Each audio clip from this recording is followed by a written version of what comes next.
3 years ago, in the face of life and death, I saved a woman who was being hunted down. To save her, I was stabbed several times and nearly lost my life in a cold alley. She cried and vowed to repay me, begging me to marry her. Out of mutual sympathy, we got married. Little did I know, my wife was the daughter of a billionaire. When I accompanied her to her prenatal checkup, the billionaire father appeared and gave me 2 choices. The first, take 10 million and leave, never to have any connection with them again. The second, stay, but with no share of the family fortune, and the child must take the mother's surname. My wife was already 7 months pregnant, and I chose the second option. I thought my sincerity would move her, but she ended up falling for the rich young man who came with her father. She blamed me for ruining her right to pursue love and accused me of being an obstacle, shouting angrily at me, "How dare a poor man like you be with someone like me, a princess?" Behind my back, she aborted our 7-month-old child, poisoned me slowly, and finally, she personally removed my oxygen mask. Before I died, I asked her if she had ever loved me. She sneered,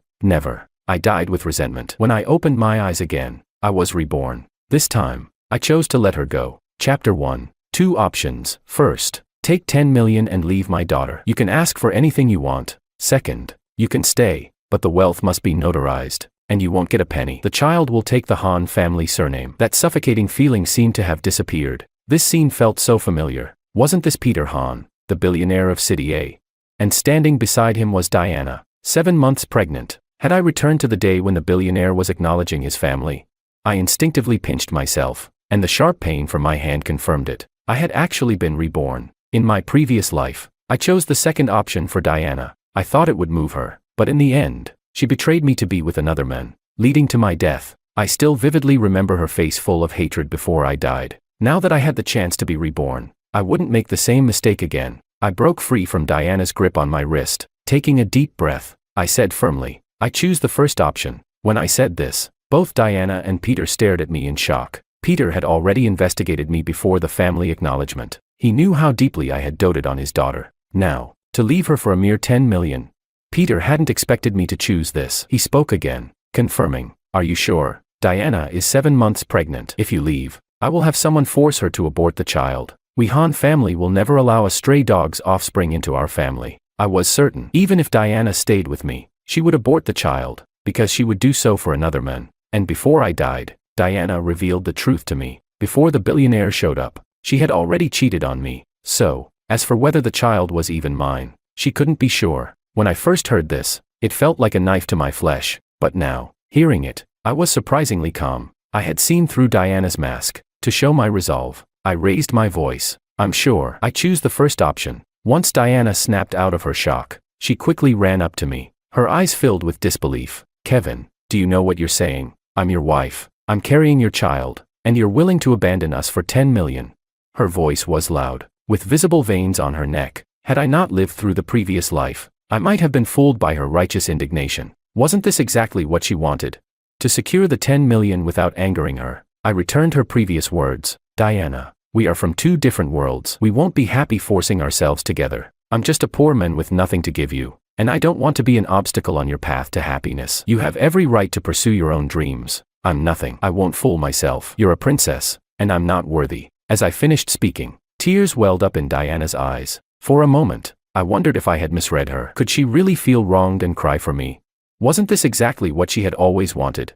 I didn't want to speculate further. Instead, I turned my gaze to Peter. Seeing Diana cry so dramatically, Peter no longer wished to argue with me. He immediately transferred 10 million to me. With the money in hand, I left without looking back. The Han family's influence was far greater than I had imagined. Even the divorce papers were already prepared. No effort from me required. It was all taken care of. No need to see her again. To celebrate my divorce, that evening, I met up with my friend Samuel. We went out for drinks. Normally, under Diana's control, I barely drank, but tonight, it felt like a rare occasion, worth celebrating. Chapter 2. As soon as I arrived at the bar, Samuel put his hand on my forehead, looking utterly shocked. "Bro, you really got divorced?"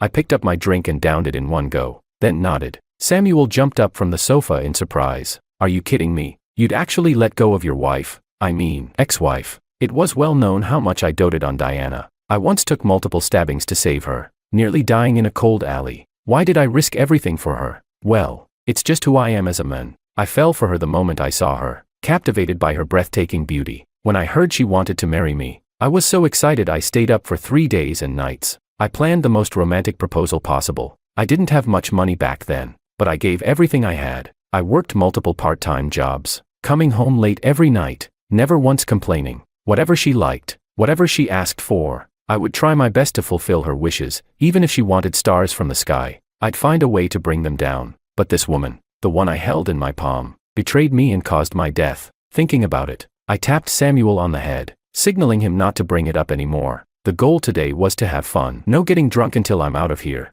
After drinking well into the night, I got up to go to the bathroom. A familiar figure appeared before me. Diana was surrounded by her group of girlfriends. She wore an elegant little skirt, and her 7-month pregnant belly was nowhere to be seen. I have to admit, Diana was extremely beautiful. Even while pregnant, her figure was still flawless. Now that the child was gone, you couldn't tell she'd ever been pregnant, but she just had an abortion and was now out drinking at a bar. I couldn't help but sneer. She's living quite the carefree life. When I tried to avoid them, one of Diana's friends noticed me. I could hear the biting tone coming from her. My sleeve was grabbed tightly by this woman. Kevin, stop right there. Look at you. You've bullied Diana into this state. My friend was really blind to marry a scumbag like you. You abandoned your wife and child just for some money. You'll get what you deserve. Following the direction her finger pointed, I saw Diana crying, her face a picture of grief. It was the kind of look that could make anyone feel sorry for her. But after seeing her true nature, I couldn't feel the slightest bit of interest anymore. Let go of me. I spoke coldly, my words firm, but the woman in front of me didn't seem willing to let go. Her voice grew louder, and soon, a crowd gathered. She seized the opportunity to paint me as the ultimate scumbag. Everyone, look at this man. He abandoned his girlfriend of many years for money. My friend was blind to fall for him, took my friend's money, then kicked her to the curb. How could anyone be this heartless? My friend was forced to abort a 7-month-old baby. Who's going to stand up for her?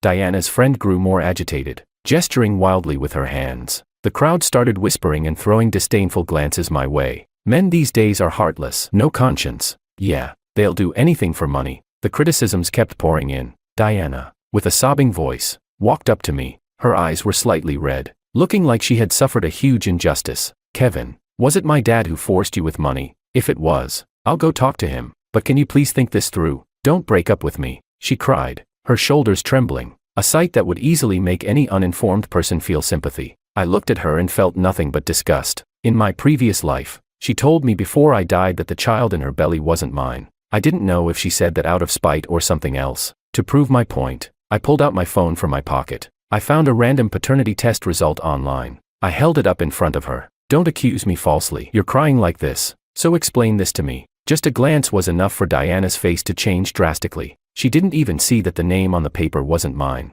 Her friend, still standing beside her, kept defending her, saying I was slandering her. But the next second, Diana hurriedly grabbed her friend's arm and quickly left the scene. Looks like that paternity test didn't even need to be done. Diana's reaction already gave me the answer. I thought I'd be heartbroken, but surprisingly, I felt an immense sense of relief instead. Chapter 3. After they left, I grabbed Samuel and we moved to another spot to keep drinking. Tonight, I wasn't going home until I was completely drunk. After this round of drinking, I'd focus on pursuing my career. In the past, I gave up the opportunity to study abroad just to stay by Diana's side. I was studying jewelry design. With my talent, I could have become a well-known jewelry designer. But now, I wouldn't let go of that opportunity again. I took the 10 million from the Hahn family and set off for Italy to pursue my career. The plane landed at Rome Fiumicino Airport. The moment the cabin door opened, the air felt so free. To quickly integrate into the local jewelry design scene, I signed up for every exhibition and seminar I could,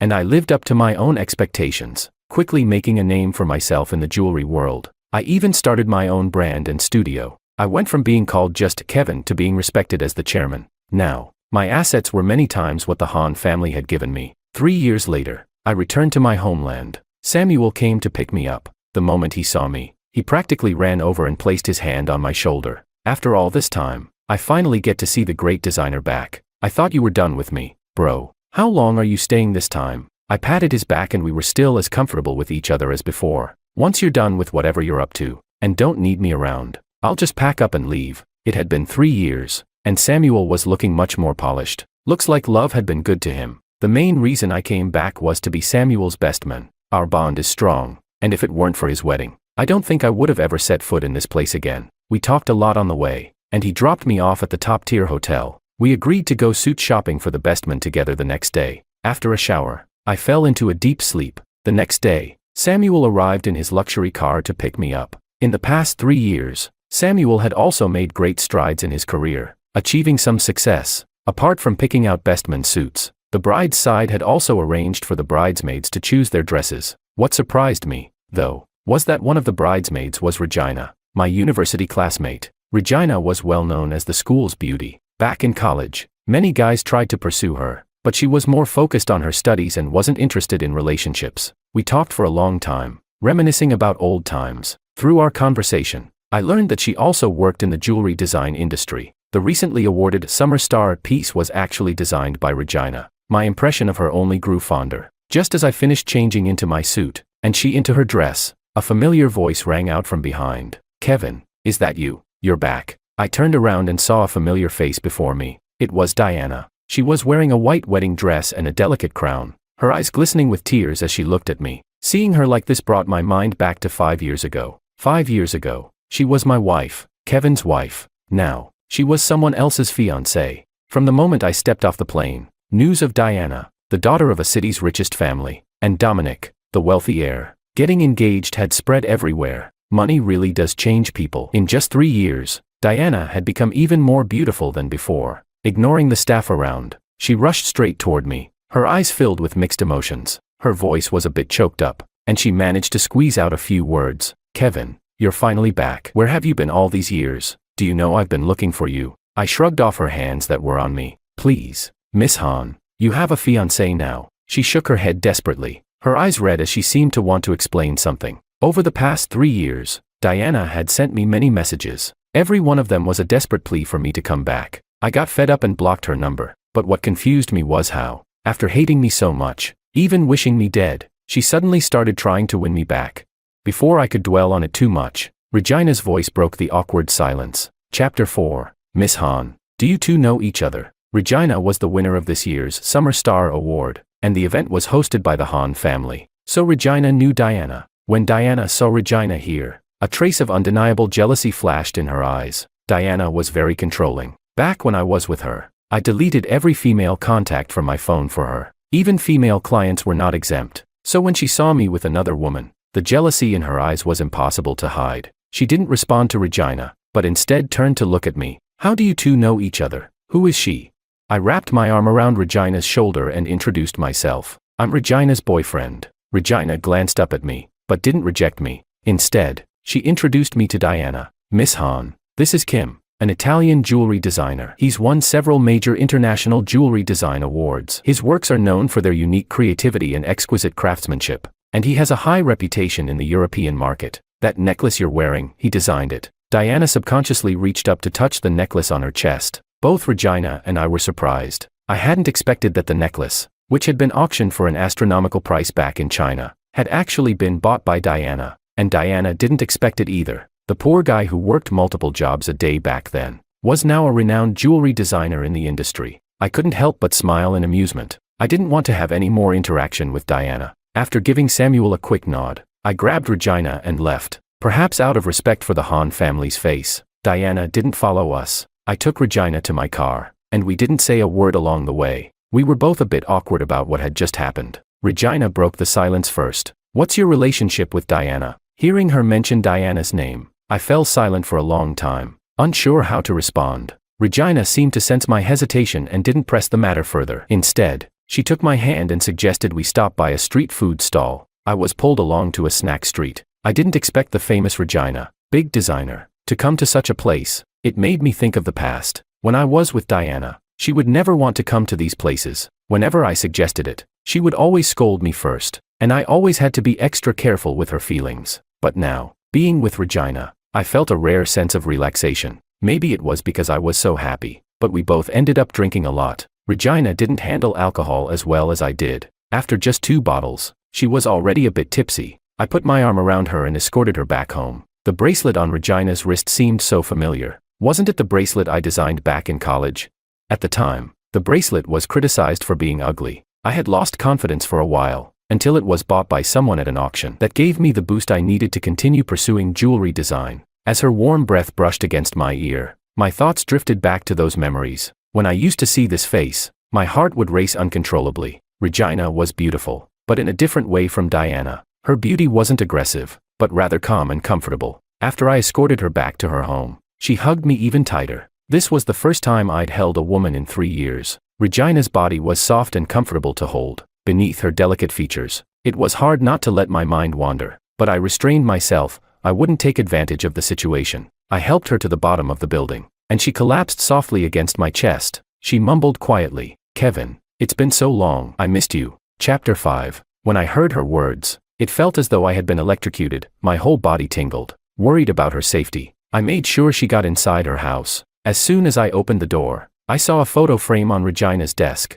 I couldn't even remember when Regina and I had ever taken a photo together. It turned out, there was someone who, like me, hadn't forgotten about Kevin. After this incident, my relationship with Regina seemed to have grown much closer. We would often chat and brainstorm, exploring jewelry design inspirations together. She even cooked for me, making all sorts of delicious dishes. This was a scene I had imagined countless times. During the time I was with Diana, it felt like I had never truly experienced any of this. One day, I invited Regina to watch a movie with me. In the dim light, she leaned in close and asked softly, "Kevin, what kind of girl do you like?"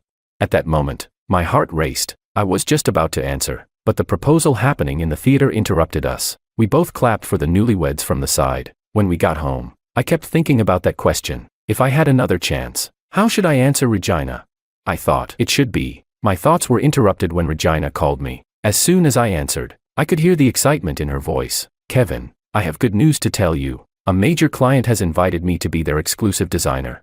I could feel just how thrilled she was at that moment. I knew the value of becoming an exclusive designer. Not only would she earn royalties, but she wouldn't have to worry about her designs not being in demand. Such a position meant working with influential figures, and the brand fees and design fees would be a fortune. More importantly, it would give her immediate international recognition. This was the ultimate dream for many designers. Regina told me that the client would meet her in the afternoon. She was a little nervous and asked me to accompany her. I promised her I'd wait downstairs. After driving to the building, Regina went up. I was just about to deliver her phone to her when I witnessed a scene. Inside the private room sat Diana, her arms crossed in an overbearing manner. "Do you know what kind of relationship Kevin and I have? You're constantly around him. How disgraceful. If you leave him, I'll consider working with you. Otherwise, I'll make sure you're blacklisted in the industry. You'll have no place in the jewelry world." I honestly hadn't expected that Regina's client would be Diana. I'm sure Regina hadn't expected it either. Diana offered generous terms, and I overheard everything clearly from outside the door. I doubt anyone could refuse these conditions. It reminded me of the time when Peter used 10 million to force me to leave Diana. My hand unconsciously fell by my side. To Regina, I was just a former classmate. Whatever decision she made, I would respect it. Just as I turned to leave, I heard Regina's firm response. Regina scoffed. Her eyes filled with disdain and defiance. "I don't need you to tell me what kind of relationship Miss Han and Kevin have. If Kevin wants to tell me, he will. If Miss Han wants to force me to leave someone in such a sneaky way, I'm sorry, I can't do that. Since Miss Han doesn't appreciate my designs, I don't think there's any need to collaborate. I want my jewelry to be seen by those who truly appreciate it." The door opened, and our gazes met. Seeing her face flushed with anger, I couldn't help but feel a pang of sympathy. In that moment, Regina's place in my heart subtly shifted. In just a second, I reached forward and took Regina's hand. All I could do was offer her a bit of reassurance. The next second, Diana suddenly burst out of the private room. Chapter 6. Her voice was hoarse, filled with humility and pleading. "Kevin, can you stop and listen to me for a moment? I'm sorry, I was wrong. Please don't leave me, okay? After everything, after all the twists and turns, I realize you've been the best to me. Can you come back to me?" As she spoke, Diana's eyes turned red. The corner of my mouth curled into a cold smile. Looking into her swollen eyes, I responded indifferently. "Miss Han, are you joking? Everyone knows that I, Kevin, abandoned my wife and child for 10 million, becoming the villain everyone despises. Now you're saying that I've been the best to you. Doesn't that sound a bit off?" As soon as I finished speaking, Regina turned to look at me. There was disbelief in her gaze, but more than that, it was pity. Diana, on the other hand, shook her head frantically, biting her lip. "No, I know you love me. You did that on purpose. No matter what, I won't let you go again. I had a terrible dream, Kevin. In the dream, I left you and ended up with Dominic, but after marriage, he tortured me endlessly. He killed my father, took all of the Han family's wealth, and in the end, I was tortured to death. My body was covered in blood." As she spoke, Diana's eyes were filled with an unprecedented fear. Her pupils were wide open. It seemed as though what she was saying had truly happened. Her reaction didn't seem like an act. It was at this moment that I realized Diana might have had a rebirth. No wonder in the past. She had an affair with Dominic. The two were very close. And in this lifetime, Diana had intentionally distanced herself from him. The rumors of Diana being engaged to Dominic were probably just a plan from the Hahn family. But so what? Late love is worth less than grass. Back then, Diana's affair and the 7-month-old child she carried weren't fake. To avoid making Regina suspicious, I said only one thing to Diana: "You're crazy." I tried to pull Regina away, but Diana held onto my hand tightly. Her emotions were in turmoil, tears and snot mixing together as she shook her head desperately. "Wyan, listen to me. I'm not crazy. Everything I'm saying is true. I know I've hurt you, but I really want to make it right. Kevin, please give me a chance. I promise I'll never leave you again." Seeing that I wasn't responding, she turned her gaze onto Regina. Diana's eyes flashed with hatred. Her gaze locked onto Regina. "You're not willing to be with me because of her, right? What exactly is your relationship with her?" I instinctively shielded Regina behind me. "No matter what our relationship is, I've already introduced you." I grabbed Regina's hand and pulled her away from the scene. Hearing Diana's heart-wrenching cries behind us, the atmosphere was heavy. I drove the car to the outskirts, trying to breathe in the fresh air. Regina stepped out of the car. She lost her balance and collapsed into my arms. As our eyes met, a hint of intimacy filled the air. Finally, Regina spoke up. "Kevin, I want to know, what are we to each other?" Looking at her flushed face, I lost my train of thought for a moment. When she saw I didn't answer, she seemed a little disappointed. Her eyes reddened slightly, and she turned as if to leave. At that moment, I grabbed her. Unable to control myself, I kissed her. Her eyes suddenly lit up, and then she closed them, kissing me back. I don't know when it started, but I've already developed special feelings for this girl in front of me. She was gentle and thoughtful, obedient and understanding. Most importantly, all these years, she had kept her focus solely on me. These were things I had never felt with Diana. I had thought many times about asking Regina if she would be my girlfriend, but when facing someone I loved so deeply, I always felt a strange sense of inferiority. I feared I wasn't good enough for her. After all, Regina was so outstanding. But now, I've figured it out. If I want to love, I should love boldly and fearlessly. My kiss was, in a way, an indirect answer to her. "Do you mind my past?" Regina shook her head. "I only care that your future doesn't exist without me." Hearing her answer, I felt a happiness I had never experienced before. We quickly confirmed our relationship. Regina shared a lot about her past with me. It turned out that she had already developed feelings for me during university. Even the company she applied to for her job was the same one as mine. But she didn't wait for me, because that year, I was already being pursued by Diana. After that, as we spent time together, we got married. When Regina found out I had married, she went abroad. To love someone for 3 years and then hear they've married, it was like a knife cutting through her flesh. Luckily, it was during this time abroad that Regina's career took off. At a young age, she became a well-known designer in the industry. Just as I had guessed, the bracelet on her wrist was one she bought for me. Upon hearing this, I couldn't help but kiss Regina's forehead. Back then, I did have feelings for the campus beauty and talented girl. If one of us had been more proactive back then, perhaps things wouldn't have happened the way they did. But fortunately, fate gave me a second chance. It allowed me not to miss her again and gave me another opportunity to experience true love. Chapter 7. In order not to miss her again, I quickly proposed to her. I spent 3 days and nights designing a jewelry necklace called the One for her. I personally selected the most luxurious wedding dress for her and invited all our family and friends to witness our engagement ceremony. Jewelry designers Kim and Regina's engagement ceremony was held on January 13th. The two great designers, perfectly paired, became a famous story in the industry. The news of our engagement was repeatedly broadcast on the billboards of major brands. And just as we raised our glasses to celebrate each other, the news of Diana, the daughter of a wealthy businessman from City A, committing suicide, hit the trending searches. The Hahn family has significant power, and they sent someone to find me. Regina was worried that this would harm my reputation if it got out of hand. So, she persuaded me to visit Diana. I followed my wife's suggestion and reluctantly went to see what had become of her. I kissed Regina on the forehead. "Wait for me to come back." I was taken to the hospital by people from the Hahn family. Lying on the hospital bed was a bloodless Diana.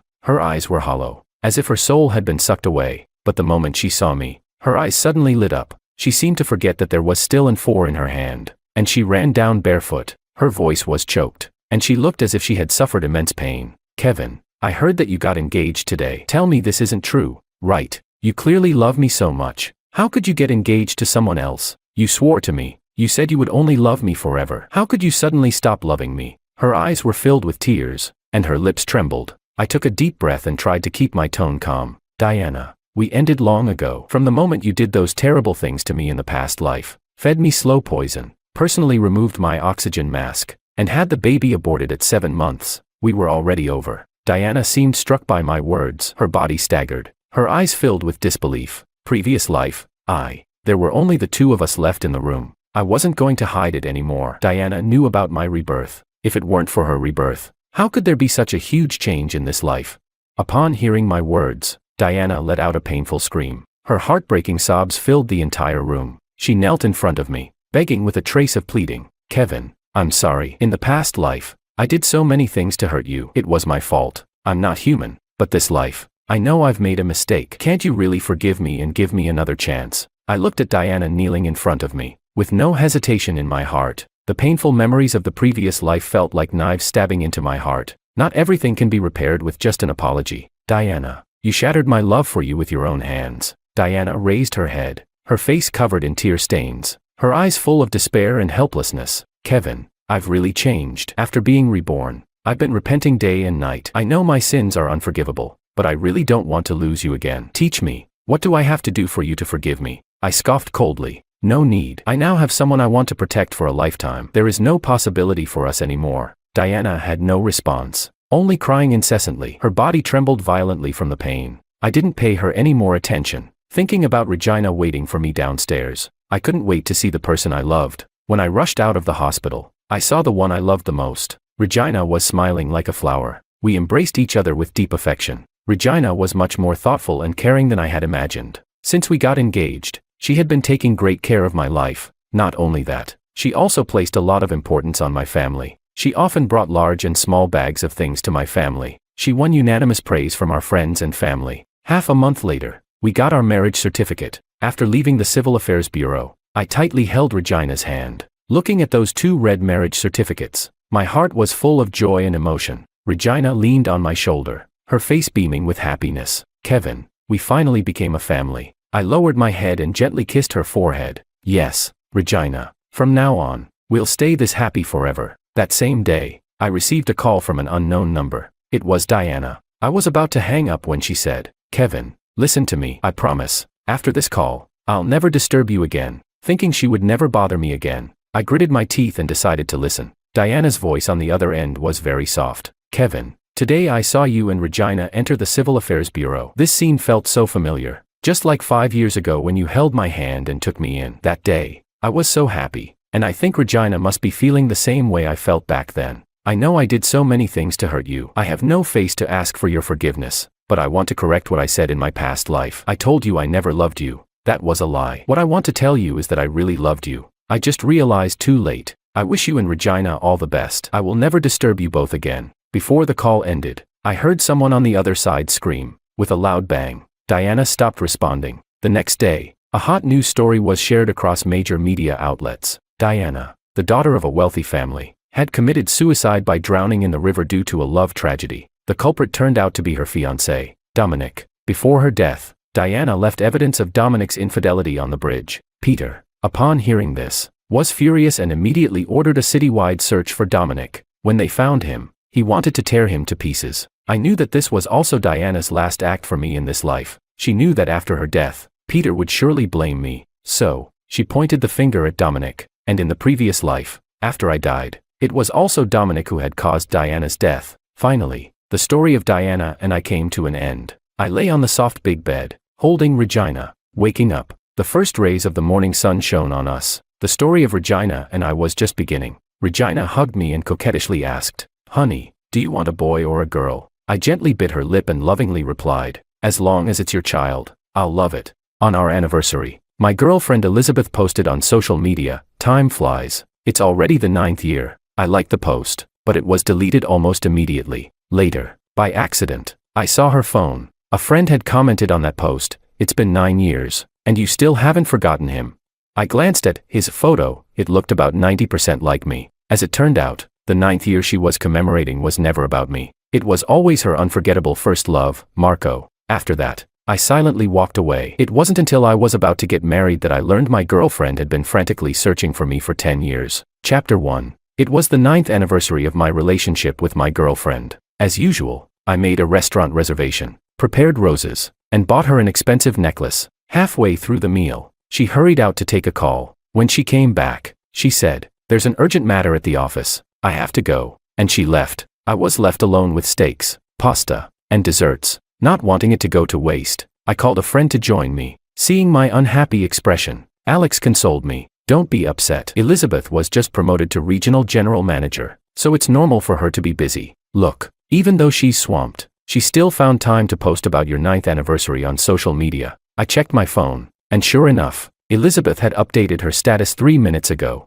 Time flies. It's already the 9th year. I felt a surge of warmth and liked the post. Just as I was about to comment, "Where did you find this photo? I don't even remember taking it," the post disappeared. At that moment, Alex asked, puzzled, "When did you take this photo? It looks like you, but not quite." I can't put my finger on it. He handed me his phone, showing a screenshot of Elizabeth's post. At first glance, it did look like me, but upon closer inspection, the man in the photo had a softness and fragility in his eyes. My own eyes, on the other hand, were often described as having a resolute sharpness, a quality honed through a decade of professional battles. This unwavering determination had made me invincible in my career. I zoomed in on the photo, noticing a rose tattoo on the man's right index finger. I glanced at my own hand, which was bare. A chill ran down my spine. I asked Alex to send me the screenshot. After saving it, I dialed Elizabeth's number. It rang for a long time, but no one answered. I called again, with the same result. Seeing my tense expression,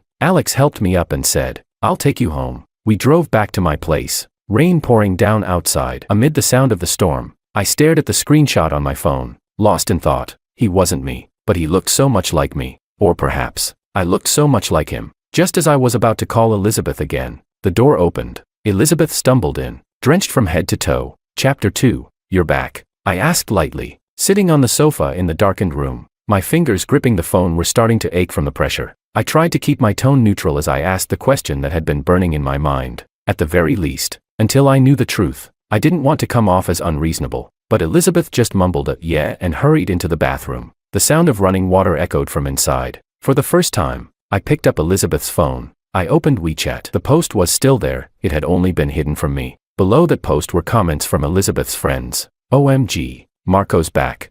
This post is hidden from your boyfriend, right? No way, Elizabeth. It's been 9 years, and you still haven't forgotten him." Underneath that comment, Elizabeth had simply replied with one word, "Yes." That single word dropped like a 1,000-pound weight, smashing my heart to pieces. I suddenly felt so foolish, so incredibly foolish. I've lived 30 years, always honest and straightforward, yet I was being used as a stand-in by the person I shared my bed with. Could I be any more stupid? Were there no signs telling me the truth? Every time I habitually patted her head, Elizabeth would frown, and I never paid attention to it. She'd say it would mess up her hairstyle, and it wouldn't look good anymore. When I always preferred wearing black and gray, she often suggested that I try white. "David, you're already so cold in nature. Wearing black and gray only makes you seem colder. White would make you look more youthful." I'm not someone who goes out of my way to please others, but when it came to my partner, I always made an effort to accommodate. So, gradually, my wardrobe filled with more and more white clothes. I didn't think there was anything wrong with making my partner happy. After all, when I liked women who wore dresses, Elizabeth would change into a dress after work, sit on my lap, and say, "David, come sit." That kind of seductive restraint often kept me in bed until the morning. But now that I think about it, those moments only happened when I was dressed in white. I used to think it was just Elizabeth's aesthetic preference. Now I know, it was her 9-year obsession with a man. That man's name was Marco. Looking at the men in the photo, with the same hairstyle and wearing the same white shirt as me, I never imagined that one day, I'd find myself living the plot of a childhood sweetheart stand-in story. My heart ached. As I pressed my hand against my chest,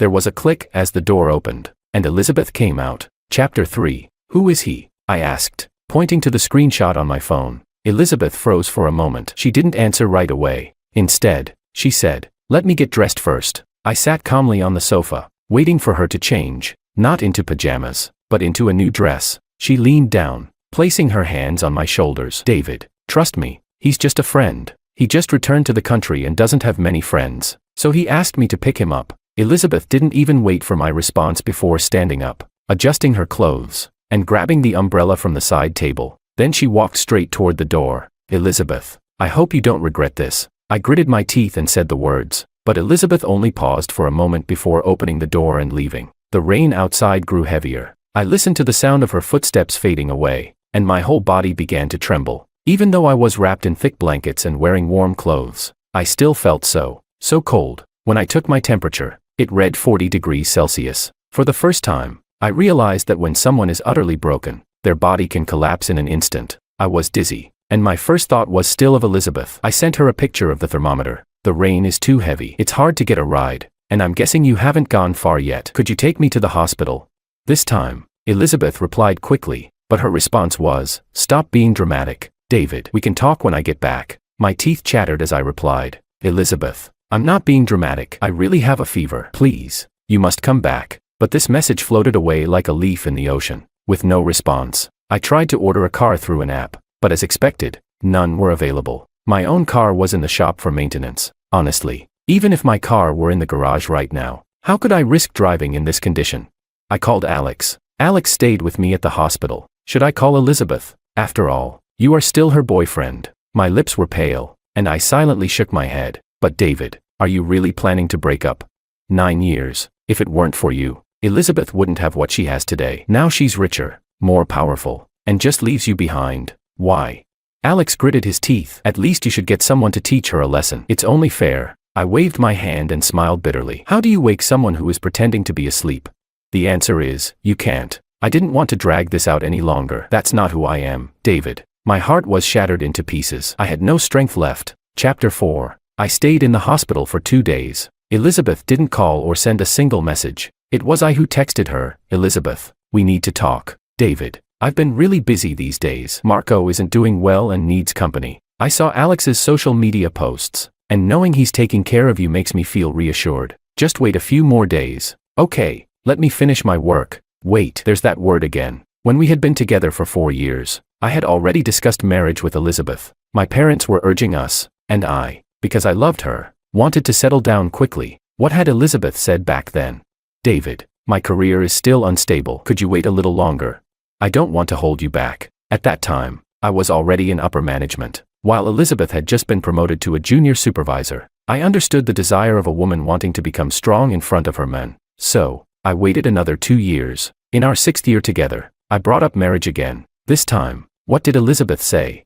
David, I've just broken into upper management. My position isn't secure yet. If we marry now, people might use it as an excuse to say my family life is affecting my career. I remember feeling upset, but I loved Elizabeth. Love made me give in once again. Later, I found out that Elizabeth made me wait because Marco had made her wait. He told her to wait 10 years, and Elizabeth, for that 10-year promise, made me wait for 9 years. If it hadn't been for her forgetting to block me from that post, without a doubt, Elizabeth would have made me wait the full 10 years. If Marco was willing to fulfill that 10-year dream, she would have tossed me aside. If Marco wasn't, maybe she would have settled for marrying me. No one knew that this whole relationship had been nothing but a charade, but it no longer mattered. Chapter 5. Back at home. I looked at the place where we had lived for 9 years. It was full of memories of Elizabeth and me. I started in our bedroom. I began sorting through the clothes that had been with me for so long. The white clothes. I hung them up one by one. The black and gray ones. I took them out, folded them neatly, and placed them in my suitcase. When I finished, I looked at the wardrobe. The left half was filled with Elizabeth's dark clothes, and the right half was her beloved white clothes. I could almost see Elizabeth standing on the left, and Marco standing on the right. This strange vision, I think Elizabeth must have seen it many times too. She had surely imagined living such a life, one half her, and the other half Marco. But how unfortunate, these past 9 years, I had been occupying that other half. Elizabeth must have thought about that many, many times. I moved on to the study. I love reading more than Elizabeth because, aside from being a corporate executive, I'm also a writer. So, most of the books in the study were mine. I ended up packing over a dozen large boxes. When the moving company Alex had called came to take my books, the study looked like it had been robbed. Only a few love stories that I never liked were left behind. I picked one up and opened it. There were words on the title page. A gift from Marco. Oh, so that's how it was, because Marco gave it to her. Elizabeth must have leafed through it countless times. The worn pages made it easy to imagine Elizabeth running her fingers over them, as if she were caressing Marco's body.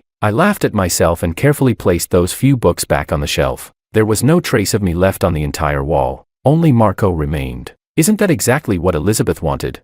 Then, I went to the kitchen. Chapter 6. As I entered the kitchen, I thought about Elizabeth's love for me. I remembered when the pandemic hit, and I said I'd isolate myself elsewhere. Elizabeth stopped me. David, we're partners. It's my responsibility to take care of you. She made me lie down, boiled water, and cooked for me. In the middle of the night, when I groggily mumbled, "I'm so thirsty," Elizabeth would quickly hand me water. "Drink, David. Drink the water, and you'll feel better." During the pandemic, she never let me go out to stock up on supplies. She'd say, "David, it's dangerous out there." "I'll go. I'm stronger anyway." I stood in the middle of the kitchen, thinking about it over and over. Alex said I looked calm.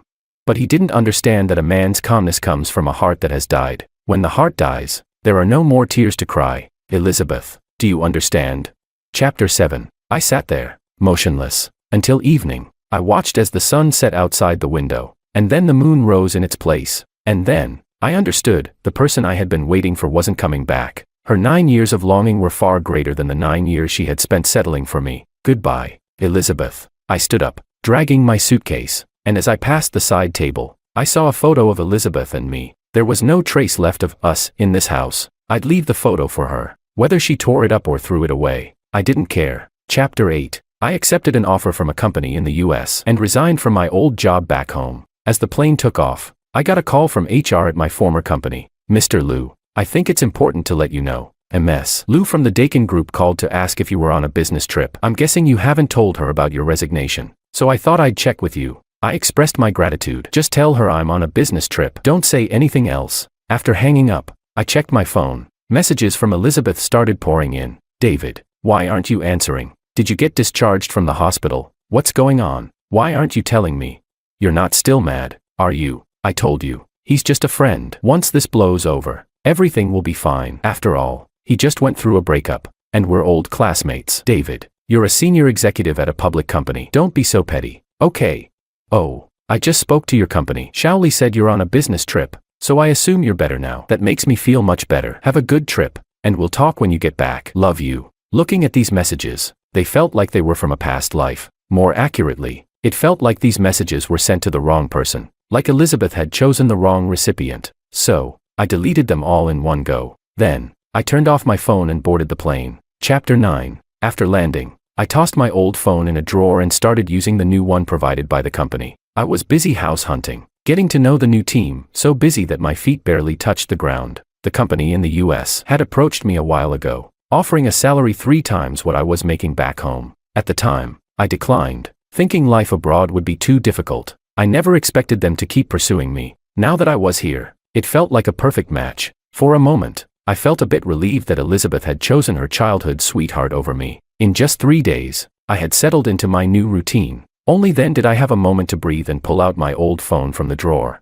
It had many photos I couldn't bring myself to delete. I planned to delete all the ones of Elizabeth, but as for my own selfies, I wasn't willing to part with any of those. As soon as I turned it on, thousands of messages from Elizabeth flooded in, nearly crashing the phone. "David, what's the meaning of this? What happened to the books in the study? And what about the clothes in the closet? Weren't you just on a business trip? Answer me, David. There's really nothing between Marco and me. I admit we were together in the past, but that's history now. My heart belongs to you, David. When are you coming back? Just give me a sign, even if it's just one word, so I know you're still there. Okay. Please stop being mad. I'm begging you." I gripped my phone tightly. My parents came over and patted my shoulder. When I moved to the US, the company had agreed to help my parents get a family reunification visa, so they had come with me. Other than them, the only person who knew where I had gone was Alex, but he had blocked and deleted all of Elizabeth's contact information and moved to Scandinavia for work. I, on the other hand, hadn't had the time to delete Elizabeth's messages because I'd been so busy after landing, but it didn't matter anymore. I pulled out the SIM card. As I was about to delete WeChat, my finger slipped and opened another app instead. I clicked into it, and to my surprise, it was the security camera system from when Elizabeth and I had lived together. My parents had gone out for a walk, leaving me alone on the couch. It was a rare moment of rest, so I grabbed a big bag of chips, opened it, and started watching the security footage. The first video was a playback from 3 days ago. I thought for a moment it was the day I had just landed in the US, the same day Elizabeth had called my former company, and I had told HR to say I was on a business trip. Seeing that house on video again felt like a lifetime ago. For a brief moment, I questioned whether this was really the home I had shared with a woman for 9 years. There was no trace of me left in that place, except for the photo of Elizabeth and me that I had left on the side table. Soon, the quiet house was interrupted by the sound of the door's passcode being entered. The face that appeared was all too familiar, Elizabeth. She looked stunning in a dress, like the kind of beautiful female lead in a drama who seems to glow. I stuffed a handful of chips into my mouth. So delicious. Chips are a must-have for any good show. Then, someone else entered, wearing a white shirt and sporting the same hairstyle as me. Yes, it was Marco. I took a sip of cola. He was probably the new man of the house now, right? He really was handsome. When Elizabeth bought this house, the man she imagined living here with her was undoubtedly Marco. I looked at Marco closely. His eyes held a certain fragility that even stirred a protective instinct in me. As a fellow man, unlike me, who always got things done swiftly and decisively, everyone said my gaze was sharp, able to defeat 1,000 enemies in the business world. What a joke. How else could I have become the youngest regional executive manager?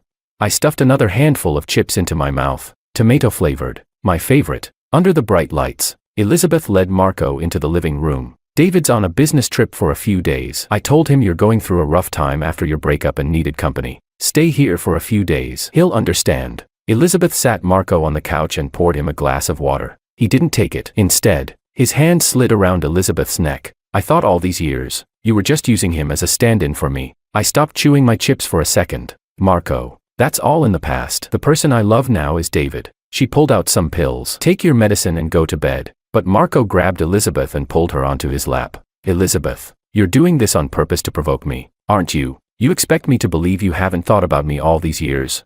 Otherwise, how could you be willing to spend time with me instead of him?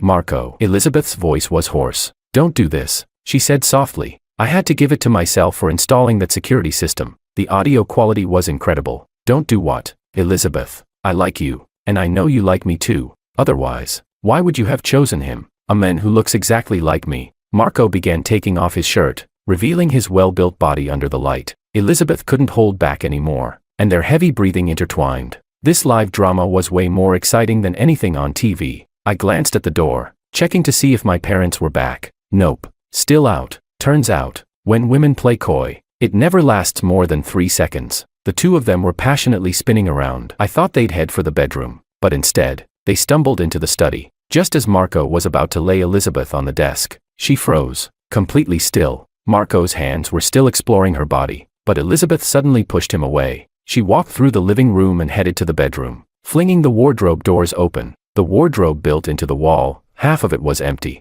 Elizabeth approached it, reaching in to grab a piece of clothing. White. She threw it on the bed, then grabbed another one. Again white. She tossed it onto the bed. She pulled out one piece after another, but they were all white. Elizabeth looked as if she had seen a ghost, yet she kept pulling clothes from the wardrobe. Finally, she threw everything onto the bed. David, what have you done?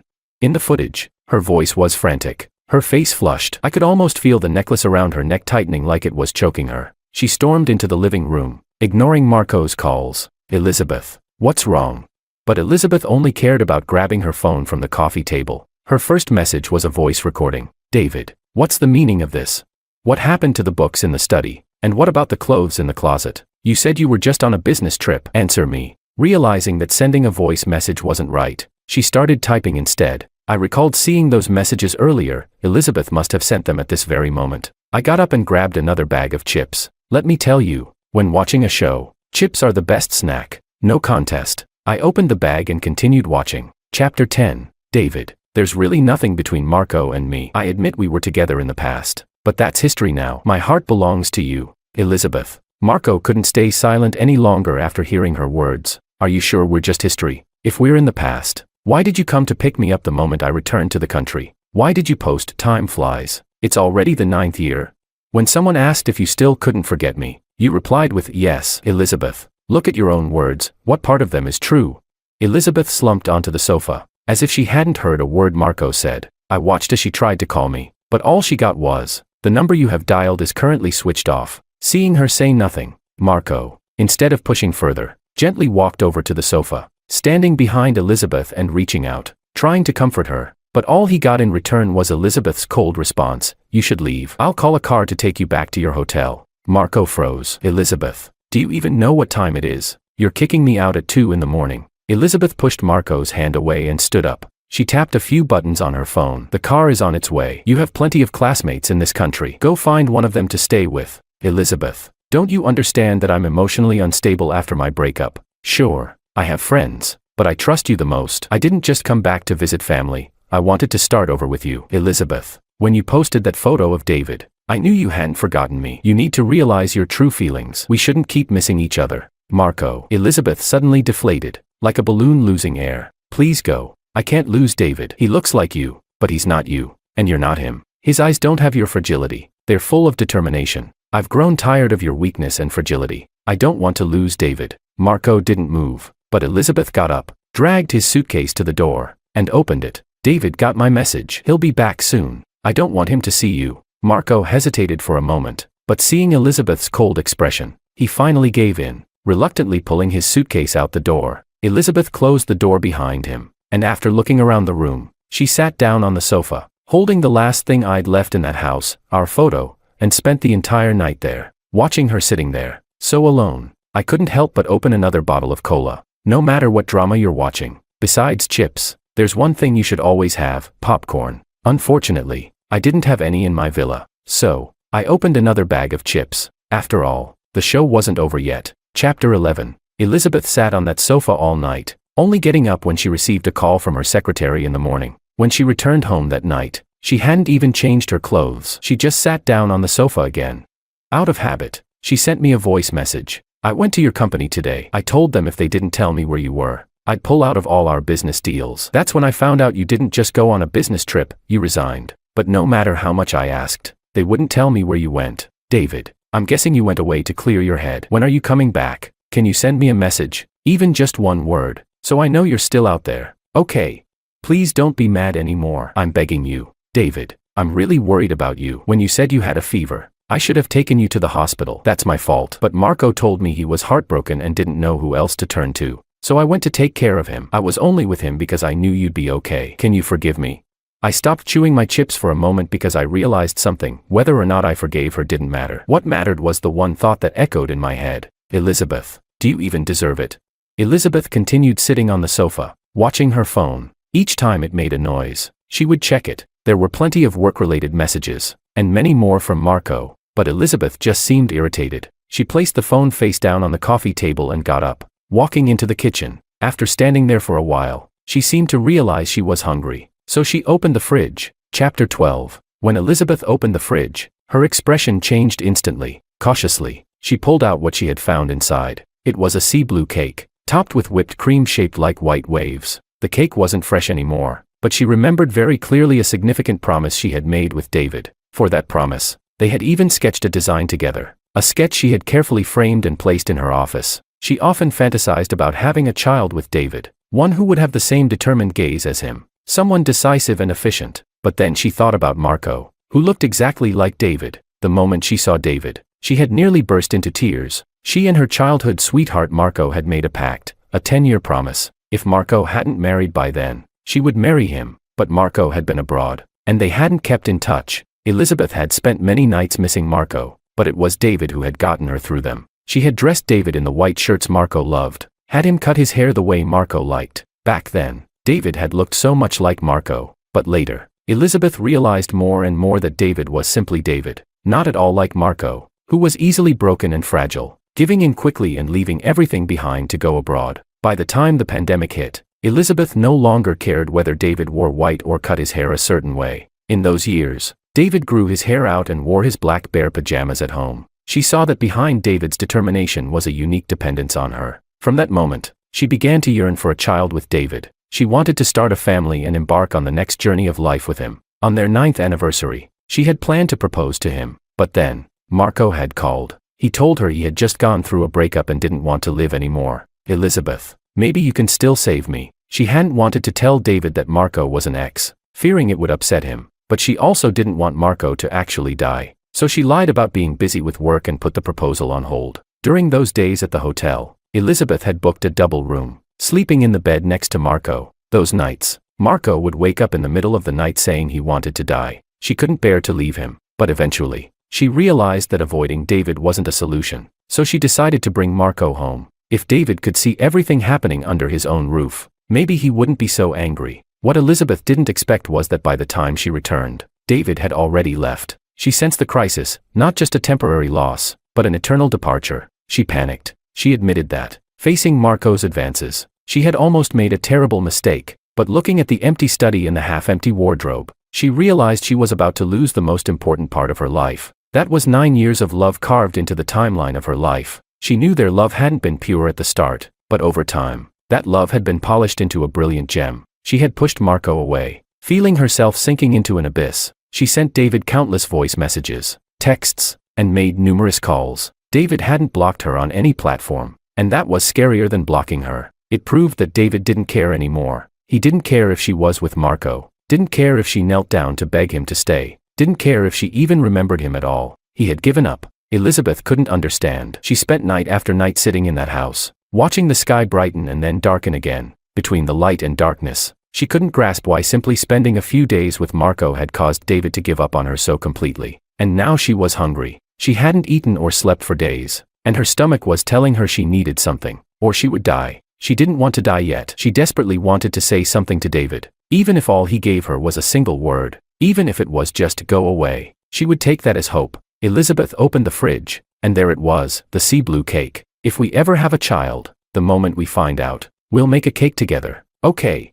Elizabeth, how about a sea blue cake? David was so creative. He quickly sketched out a design on a small 7-inch card. Perfect, David said as he added a few final strokes. Our child should be like the ocean, born free, living wide, with endless possibilities, David had said with longing. That night, she and David had stayed together until dawn. The two of them shared the hope of a new life, and it was that same night that she had been preparing to propose. But now, without her involvement, that sea blue cake symbolizing their child had suddenly appeared in the fridge. As Elizabeth took it out, her whole body trembled. She sent another message to David. David, you don't know how much I wanted to have a child with you. Please, let's get married and do all the things we promised each other. Please? Please, David, even if all you say is go away, I'll feel better than I do right now. She sent many, many messages, all of them disappearing into the void. Elizabeth knew David's character. Making this cake was his way of closing the chapter on their dream of having a child together. She remembered the rainy night when David had asked her to take him to the hospital with a fever. She thought about the afternoon when David had messaged her, asking to talk. As these thoughts swirled, Elizabeth suddenly slapped herself twice. Hard blood trickled from the corner of her mouth. She wiped it away. It didn't hurt, but then she felt like she was burning up with fever, her teeth chattering uncontrollably. She stared at the sea blue cake, but she didn't feel the freedom of the ocean or the vastness of the sea. She only felt like an executioner, someone who had killed the child she and David had so deeply longed for. The woman who had become so accustomed to being called President Zhang now sat at the dining table, looking like a frail old woman. She stared blankly at the sea blue cake, like a withered piece of dead wood. Then, suddenly, she saw a note under the cake.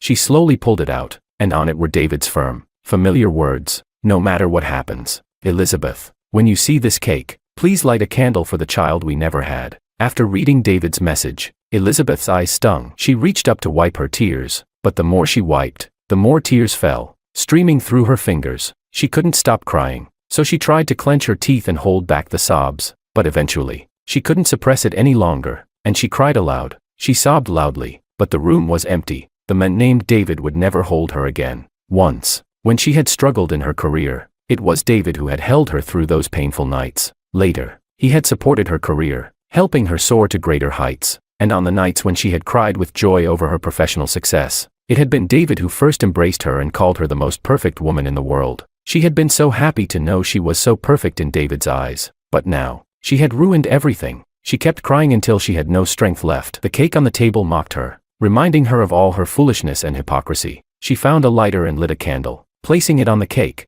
After the flame had completely burned out, Elizabeth reached out and began shoving handfuls of the cake into her mouth. The cake was stale, the cream tasting like wax. Revolting. But Elizabeth kept forcing handfuls of cake into her mouth. As she finished, her stomach churned, and she vomited it all back up. Then, a warm sensation rose in her throat, and she collapsed. Chapter 13. David had turned off the video as soon as he saw Elizabeth lose control and eat the cake. After watching her light a candle for the child they never had, he lost what little interest he had left in her. Her tears, the blood at the corner of her mouth, and the swelling on her face from her own slaps all made David feel she was getting exactly what she deserved. He closed the video, turned off the phone, and tossed it back into the drawer where it belonged. Then he went to take a nap in the master bedroom. He didn't believe for a second that a woman like Elizabeth would truly take responsibility for her actions. She was young, rich, and stunningly beautiful. After a few days of madness, she would likely feel better. A few more nights of drinking, and soon enough, she'd be bringing different men home.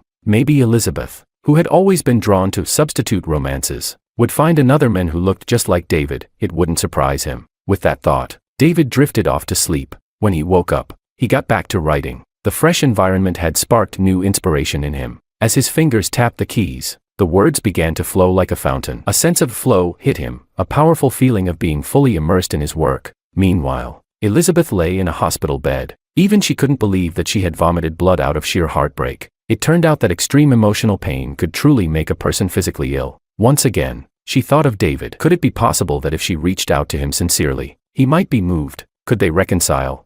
Was it possible that all of this was just a harsh test from David?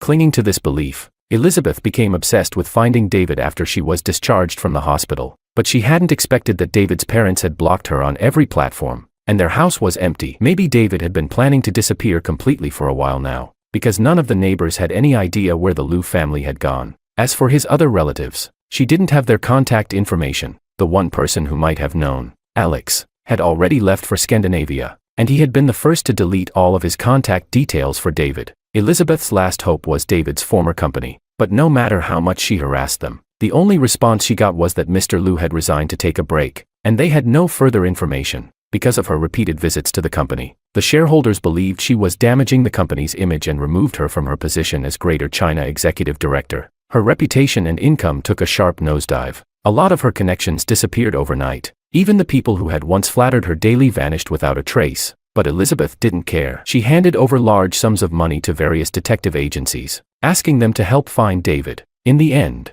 they all came back with the same answer: David wasn't in the country. So, where had he gone? Elizabeth seemed to lose her mind. Every day, she was either searching for clues about David's whereabouts or drinking her sorrows away in bars. Marco, to his credit, showed up to see her daily. He even suggested, "If you once chose David because he looked like me, why can't you now treat me like him?" Elizabeth cursed him, disgusting. But deep down, she knew the truth. The only disgusting person here was herself. She spiraled, flipping her days and nights upside down, until she finally sold the house she had once shared with David. She moved into a small apartment. She didn't want the constant reminder that the house had been where she had destroyed everything. Her David, the man she had been planning to propose to, and the child she had dreamed of for so long, the child who would have been as determined as David. All of that was gone. Eventually, she got wind of a rumor that David was in the United States. At first, she didn't believe it. David had always said, "As long as my parents are alive, I won't travel far." He wouldn't leave the country. But when Elizabeth saw a book written by David, she finally understood why she had been unable to find him. David had entered a secretive industry. For the sake of his career, he had cut ties with all social platforms. It was a requirement of the corporate confidentiality agreement. Had it not been for David publishing his book in the US, her chances of finding him would have been almost non-existent. By this time, 10 full years had passed since she lost David. Finally, she saw David again, but it was on the pages of his book. After years of maturation, David's eyes were more determined and captivating than ever. In that moment, Elizabeth felt a rush of emotion. She took a long, thorough shower in her apartment, then went to a hair salon. Her body had remained in great shape, and when she entered, she had looked like a disheveled, drunken woman. But after some pampering, she returned to the image of the young, beautiful, and wealthy woman she had been at 30. This beautiful body was truly a gift from above for Elizabeth. After so many years of not dating, her friends had told her she was wasting her looks, and in truth, Elizabeth herself didn't understand why. After David left, her heart had latched onto him so completely. Her one obsession in this lifetime had become seeing David one more time, to tell him that she still loved him, to confess her mistakes, to declare her love openly. On the flight to the US, she reread David's book again. She latched onto one crucial piece of information: David was still unmarried. Maybe all these years, David had been waiting for her to join him,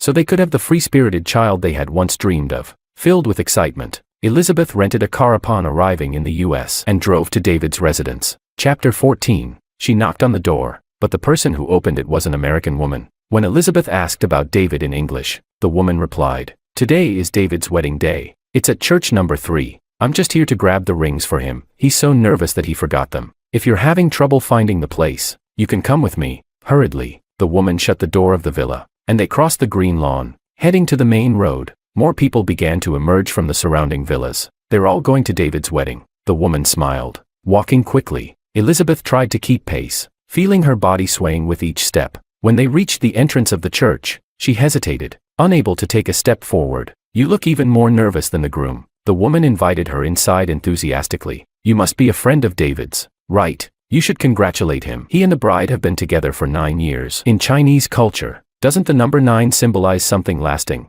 The woman opened the church doors, but Elizabeth remained standing outside. From David's point of view, he first saw his friends, and then, at the entrance of the church, he noticed a vaguely familiar figure. He didn't think much of it, weaving through the crowd to retrieve the rings his friend had brought. Once he had the rings, he immediately turned his attention back to his bride. Min, a Pulitzer Prize-winning photographer, was both extraordinarily talented and beautiful. The smile David gave his bride was full of happiness. This was the woman who had waited for him for 9 years. All because he had insisted they marry the year The Chaos was published. And Min had agreed. She had said, "It's so romantic." 9 symbolizes eternity. Honey, Chinese culture is truly profound. When David took the rings and prepared to go on stage, he finally recognized the figure standing at the church's entrance. It was Elizabeth. David thought she must be a tourist who had accidentally stumbled upon his wedding. She was a fellow countrywoman, so he instinctively offered her a polite smile. Then he turned back to the ceremony. Elizabeth didn't witness the grand reunion scene she had imagined, a tearful embrace and reconciliation. Instead, David's polite smile pierced her deeply. This journey had been solely for David. Every strand of hair she cut, every inch of skin she had meticulously cared for during her shower, every second she had spent anxiously choosing her outfit, and the whirlwind of emotions she had experienced on the flight, all had revolved around David. What she hadn't expected was that David had started a new relationship the year after they had parted. There had been no lingering feelings, no desire to have the child they had once dreamed of. Elizabeth was nothing more than a person from his past, and David, just like his determined eyes, had moved forward in his life without looking back. As the wedding march began to play, Elizabeth stood there, watching as David and the stunning woman beside him exchanged their vows. The priest, do you? The groom, take the bride to be your wife? The groom, yes, I do. The priest, no matter if she is rich or poor, in health or sickness, do you vow to stay with her forever? The groom, yes, I do. The priest turned to the bride. The priest, do you? The bride, take the groom to be your husband? The bride, yes, I do. The priest, no matter if he is rich or poor, in health or sickness, do you vow to stay with him forever? The bride, yes, I do. The priest, well then, by the power vested in me by the Holy Spirit, the Father, and the Son, I now pronounce you husband and wife. You may kiss the bride. No one noticed when, as the happy couple kissed, a woman named Elizabeth quietly left the church, wearing her expensive high heels. She walked with despair, heading towards a blue ocean. White waves crashed against the shore, reminiscent of the memories she had stubbornly clung to. She removed her shoes, placing them neatly aside, and slowly walked into the water. Step by step, David, maybe in another world, we'll have the chance to meet again, where we'll marry, have children, and grow old together. I know everything that has happened is my own karma, but I still won't wish you happiness, because my love has ended with you. 3 days later, in a place called Massachusetts, a body was found washed up on the shore, but the newlywed David had no idea. After all, the ocean had carried the body far from him. More importantly, he was now immersed in his new life of happiness. The past had long been forgotten, as he cherished the present, because only the present is eternal.